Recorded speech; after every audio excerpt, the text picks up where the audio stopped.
नमस्कार, बहुत स्वागत आप सभी का। न्यूज़ 4 देख रहे हैं आप और मैं आपके साथ राजेंद्र देव। और सबसे पहले अपडेट हम आपको देंगे गोला गोकर्णनाथ उपचुनाव की। मतदान चल रहा है वहां पर और दोपहर 3 बजे तक 40% से ज्यादा मतदान हो चुका है। बूथ पर शांतिपूर्ण तरीके से मतदान जारी है। आज शाम 6 बजे तक वोट डाले जाएंगे और 3 बजे तक 44% से ज्यादा मतदान हो चुका है। थोड़ा सुधार कर दें, 44.05% मतदान दोपहर 3 बजे तक गोला गोकर्णनाथ में।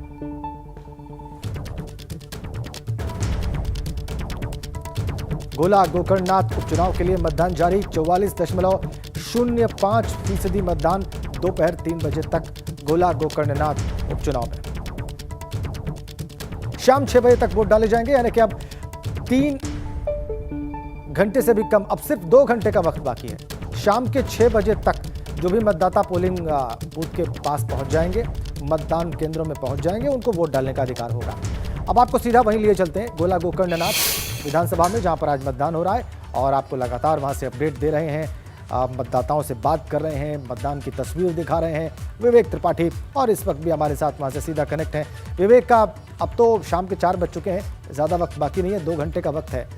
अब तक जो आपने देखा और अभी फिलहाल जो स्थिति है वो सब दर्शकों को बताएं।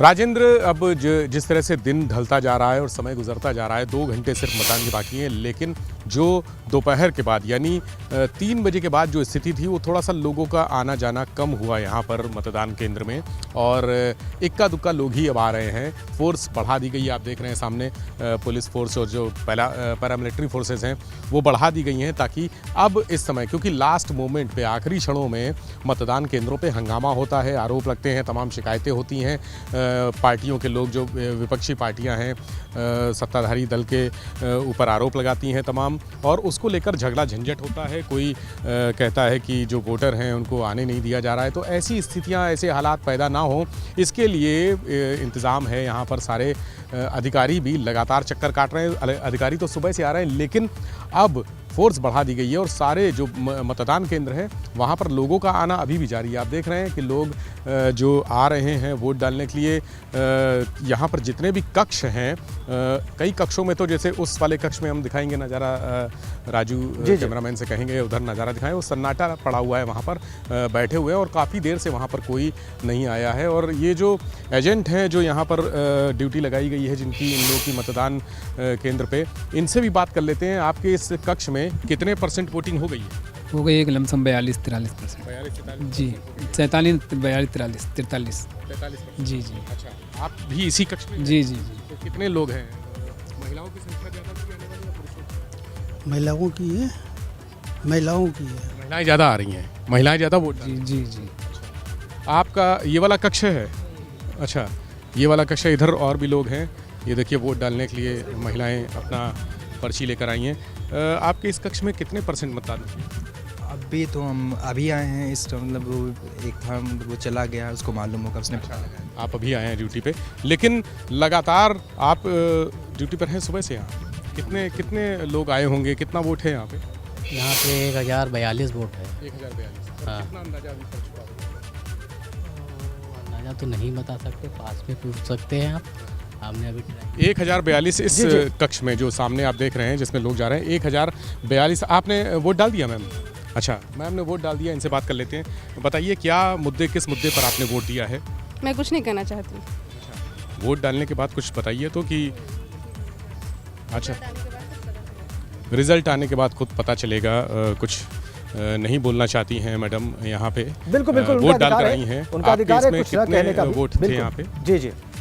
ये सर लमसम 1173 से शायद। 1100।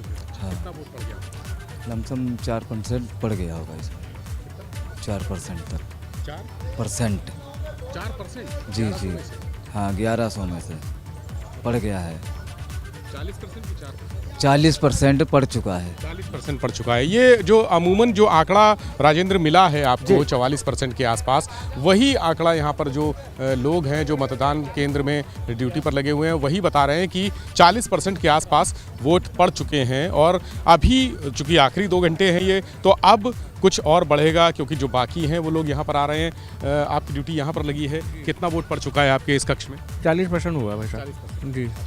और अभी क्या उम्मीद है कि 60% 65%? नहीं भाई, बहुत ज़्यादा 45। 45? हाँ, अब इससे आगे नहीं? अब इससे आगे नहीं बढ़ने वाला। अब ये उपचुनाव में तो इंटरेस्ट ले रहे हैं लोग? यहाँ नहीं ले रहे हैं। हाँ, शहरों में आपने सर्वे किया होगा, यहाँ पे नहीं। अच्छा जी, ठीक है विवेक का यहाँ पोलिंग नहीं। ये इनका जो अनुमान है ये आपसे अभी अब वापस जब आपके पास आएंगे विवेक तो जानना चाहेंगे कि क्या ये मतदान करवाने के लिए वहाँ पर अधिकृत तौर पर है वहाँ पर, और ये कह रहे हैं कि 45% से ज़्यादा मतदान नहीं हो पाएगा इस पोलिंग बूथ पर जहाँ पर आप मौजूद हैं, ये जानेंगे। लेकिन ना एक बड़ी अपडेट अपने दर्शकों को दे दें। समाजवादी पार्टी ने गोला गोकर्णनाथ सीट पर चुनाव में धांधली का आरोप लगा दिया है। समाजवादी पार्टी के ट्विटर हैंडल से ट्वीट करके निशाना साधा गया है। लालपुर में सपा के एजेंट को पोलिंग बूथ से भगाने का आरोप। पूर्व विधायक के भतीजे आशुतोष गिरी पर आरोप लगाया गया है और चुनाव आयोग से संज्ञान लेने की अपील की गई है। बड़ी खबर, समाजवादी पार्टी ने अपने ऑफिशियल ट्विटर हैंडल से ट्वीट करके पूर्व विधायक के भतीजे आशुतोष गिरी पर आरोप लगाया। ये देखिए आप, भाजपा की कठपुतली बनकर काम कर रहा है प्रशासन। गोला गोकर्णनाथ के लालपुर में सपा के एजेंट को पूर्व विधायक के भतीजे आशुतोष गिरी ने पोलिंग बूथ से भगा दिया है। भाजपा प्रत्याशी के रिश्तेदार सरकारी नौकरी में होने के बावजूद चुनाव में कर रहे हैं सहायता, इसका संज्ञान ले चुनाव आयोग। कई बार कहा है कि कार्यकर्ता की हैसियत से काम कर रहा है, तो भारतीय जनता पार्टी की कठपुतली बनकर के प्रशासन रह गया है। जिस तरीके से अभी हम लालापुर गए थे, लालापुर में जो स्थिति आई है निकल के कि वहाँ पूरी तरीके से जो गुंडागर्दी की गई और वहाँ पर जो समाजवादी पार्टी के एजेंट सुबह बनने के लिए गए थे, उनको विधायक जो हमारे पूर्व विधायक हैं उनके भतीजे आशुतोष गिरी जो कि सहायक अध्यापक भी हैं, उनके द्वारा वहाँ से लोगों को भगाने का काम किया गया और वो पूरी तरीके से चुनाव प्रचार में लगे हुए हैं, जबकि सरकारी नौकरी कर रहे हैं और सहायक अध्यापक की तैनाती उनकी इसमें वजीर नगर में है। तो आपने देखा कि क्या आरोप लगा है समाजवादी पार्टी के द्वारा, और ये आरोप गंभीर है। चुनाव आयोग से संज्ञान लेने की बात कही जा रही है। फिर से एक बार विवेक त्रिपाठी के पास चलते हैं। गोला गोकर्णनाथ सीट पर वो चुनाव को कवर कर रहे हैं, मतदान को कवर कर रहे हैं। विवेक का बहुत गंभीर आरोप है समाजवादी पार्टी के द्वारा कि उनके एजेंट को भगा दिया गया और उसके बीच में मतदान वहां पर चल रहा है। आपने वहां पर क्या महसूस किया इन आरोप प्रत्यारोपों के बीच में? क्या जमीन पर भी आपको दोनों पक्षों के कार्यकर्ता आमने सामने या इस प्रकार का कोई तनाव दिखाई दिया? देखिए राजेंद्र, जो गोला गोकर्णनाथ विधानसभा है वो वहाँ पर स्थितियाँ बड़ी विभिन्न प्रकार की हैं। दरअसल बहुत सारा इलाका ऐसा है जो जंगली है और ग्रामीण क्षेत्र पड़ता है। ये शहरी क्षेत्र जहाँ हम खड़े हैं वो शहरी क्षेत्र है, और ग्रामीण क्षेत्रों में इस तरह की झड़प, इस तरह की तनातनी, इस तरह की रस्साकशी, धींगा मुश्ती दिखाई दी है। कई जगह पर समाजवादी पार्टी और भारतीय जनता पार्टी के लोगों में आपस में तनातनी की घटनाएँ सामने आई। कहीं पर किसी ने आरोप लगाया कि फर्जी वोटिंग हो रही है, इस तरह की भी शिकायतें आई। हालांकि जो जिला प्रशासन के अधिकारी हैं, जो पुलिस के अधिकारी हैं, वो लगातार मूवमेंट पे रहे और बहुत लंबा एरिया है, इसलिए सुबह से लेकर शाम तक, जब तक अभी तक लगातार मूवमेंट पे। और यहाँ पर इस विधानसभा के जो मतदान केंद्र है पब्लिक इंटर कॉलेज, यहाँ पर भी 3 बार एसपी और डीएम खुद आ चुके हैं। और जिस तरह से आरोप लगा रहे हैं, समाजवादी पार्टी ने ट्वीट किया है। इससे पहले समाजवादी पार्टी ये भी कह चुकी है कि वोटर लिस्ट में गड़बड़ी सामने आई है, उसकी भी शिकायत निर्वाचन आयोग से की है। तो यहाँ स्थितियाँ एक आध बार ऐसी बिगड़ती हुई नजर आई। हम लोगों के सामने भी समाजवादी पार्टी के जो नेता हैं, जो यहाँ पर मतदान जो अधिकारी हैं, उनसे भिड़े, उनसे बहस हुई, लेकिन कोई ऐसी अराजक स्थिति नहीं हुई जिसको कोई उल्लेखनीय ऐसी स्थिति नहीं है अराजकता जिससे कहा जाए कि अराजकता हुई। थोड़ी इस तरह के चुनाव में थोड़ी बहुत इस तरह की धींगा मुश्ती और कहासुनी होती है, और इसको माना जाता है कि चलिए, जब गलतियों का माना जाता है कि अगर 1% गलती है तो उसको क्षमा किया जाता है, 99% तो सही है। तो यहाँ पर ऐसी स्थितियाँ हैं कि अगर हम पूरी प्रक्रिया की बात करें ओवरऑल तो शांति व्यवस्था से हुआ है, बिना किसी विवाद के हुआ है, कह सकते हैं इस जगह पर या पूरे शहरी क्षेत्र में। ग्रामीण क्षेत्रों में मैंने कहा ज़रूर कुछ ना कुछ कहीं ना कहीं कुछ चीज़ें सामने आती रही। जैसे लालपुर की बात की आपने, कहा कि लालपुर को समाजवादी पार्टी ने ट्वीट किया कि वहाँ से उनके जो एजेंट हैं उनको भगाया गया, और ये भी आरोप लगाया कि जो शांतिपूर्ण तरीके से ही मतदान हुआ है, कोई तनाव ऐसा नहीं रहा है। लेकिन ग्रामीण क्षेत्रों में कहीं पर कुछ जगहों पर कुछ इस प्रकार के मामले रहे हैं। बहुत धन्यवाद आपका विवेक इन तमाम जानकारियों के लिए और महत्वपूर्ण इनपुट्स के लिए।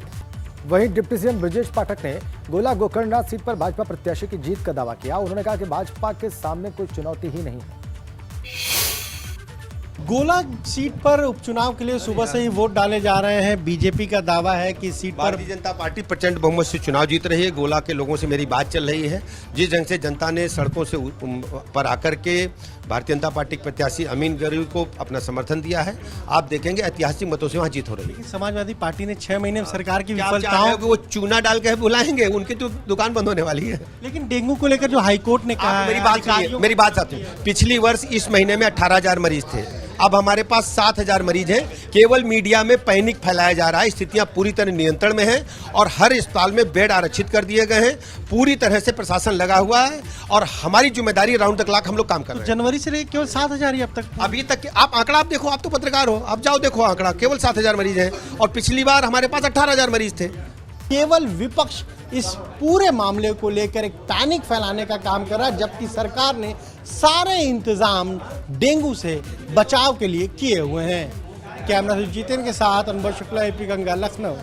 इधर सपा के राष्ट्रीय महासचिव रवि वर्मा ने समाजवादी पार्टी की जीत का दावा किया है। उन्होंने कहा है कि वोटिंग के जरिए जनता नजरिया बदलने वाली है। हालांकि सरकार नहीं बदलेगी, लेकिन जनता बहुत कुछ कह देगी। समाजवादी पार्टी के राष्ट्रीय महासचिव रवि वर्मा जी हमारे साथ हैं। वर्मा जी, वोट डालकर आप आए हैं, क्या तस्वीर दिख रही है? देखिए, हम लोग तो समाजवादी पार्टी के लोग हैं और हमें लग रहा है कि अब की जनता जो है इनको एक झटका देगी। सरकार नहीं बदलने वाली है, लेकिन सरकार का नज़रिया जनता बदल देगी। लेकिन कहा जाता है उपचुनाव तो सत्ताधारी पार्टी का ही होता है और खासकर तब जब दूसरी बार टर्न आए। देखिए, जनता ने विधायक चुने थे, विधायकों ने मुख्यमंत्री चुन लिया, फिर सत्ता ही सबसे बड़ा कारोबार हो गया। जिन लोगों ने उनको बना के भेजा था वो उपेक्षित हो गए, वो ठगे गए। आप मुझे बताइए कि इस ज़िले में ही नहीं, दीगर ज़िलों में भी 2-4 को तो मैं नहीं कहता, ज़्यादातर बीजेपी के विधायक बालू के कारोबार में, प्लाटिंग के, आपके ये जो रियल एस्टेट के कारोबार में और दूसरे संगठित जो बड़े कारोबार चलते हैं उनमें लिप्त हो गए हैं। तो उनके पास जनता की बात सुनने का समय ही नहीं है। पिछले साल जब धान की बिक्री हो रही थी तो 400-500 रुपये कुंटल तक, एक कुंटल पे चोट हो रही थी, और ये खाली जिला खीरी में ही नहीं, ये पूरे प्रदेश में हो रही थी। समाजवादी पार्टी के राष्ट्रीय महासचिव हैं, अभी अभी वोट डालकर आए और उन्होंने सरकार पर हमला किया, करारा हमला किया और वोटिंग परसेंटेज के बढ़ने के सवाल पर कहा कि जनता चुनाव लड़ रही है और इस बार समाजवादी पार्टी चुटकी काटेगी एक सरकार को जगाने के लिए। कैमरा से राजू के साथ विवेक त्रिपाठी, एबीपी गंगा, लखनऊ। एक बड़ी खबर और एक बड़े बयान के बारे में आपको बताते हैं। प्रसपा अध्यक्ष शिवपाल यादव ने दिया है। वो कहते हैं कि हम चाहते हैं कि परिवार में सब एक हो जाए। समाजवादी पार्टी की तरफ से प्रस्ताव का इंतजार है। अगर पार्टी चाहेगी तो मैनपुरी से चुनाव लड़ूंगा और अगर प्रस्ताव आता है तो सोच विचार करेंगे।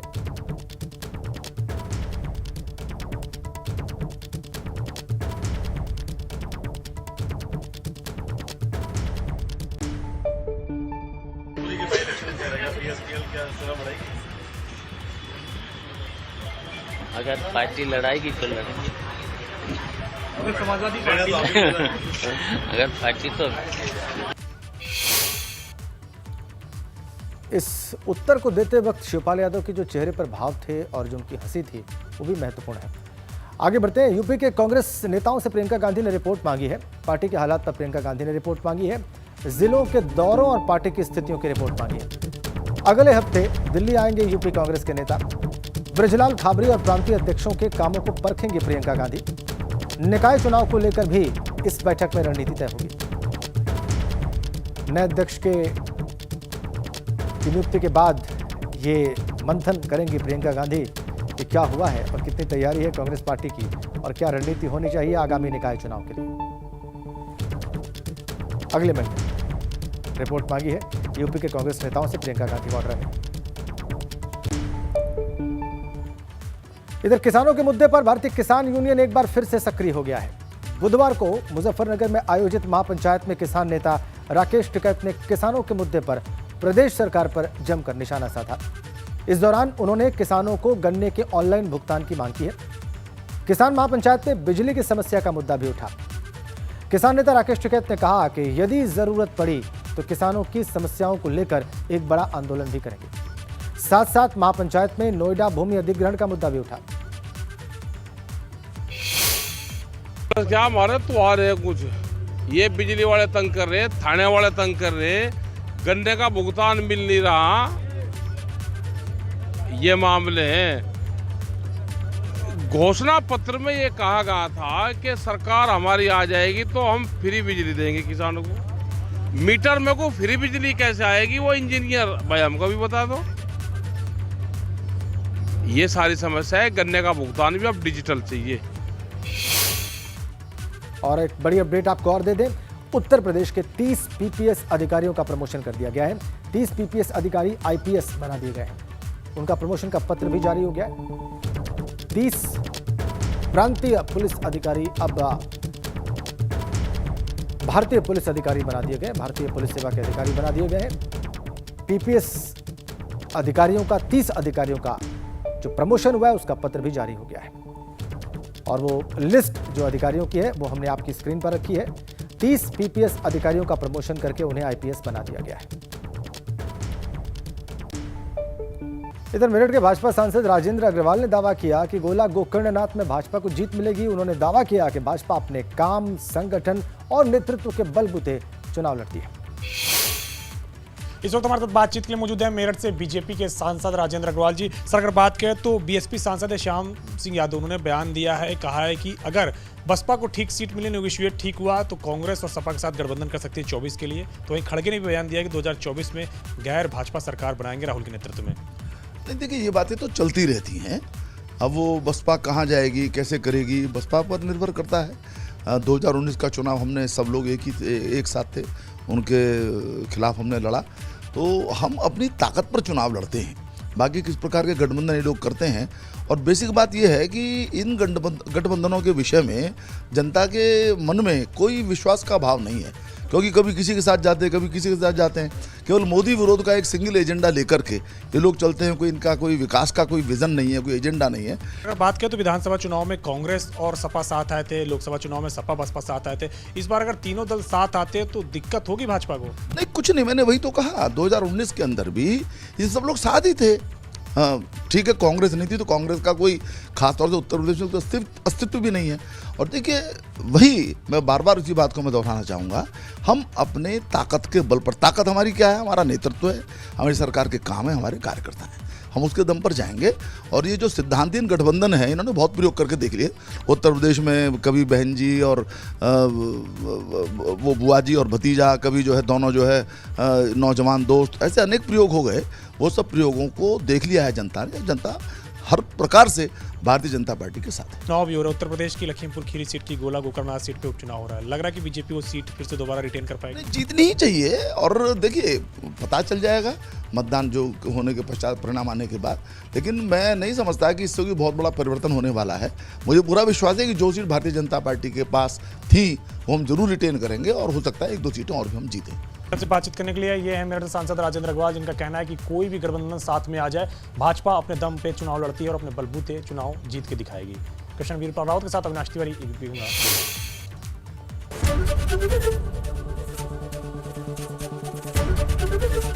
एबीपी गंगा, खबर आपकी, जुबान आपकी।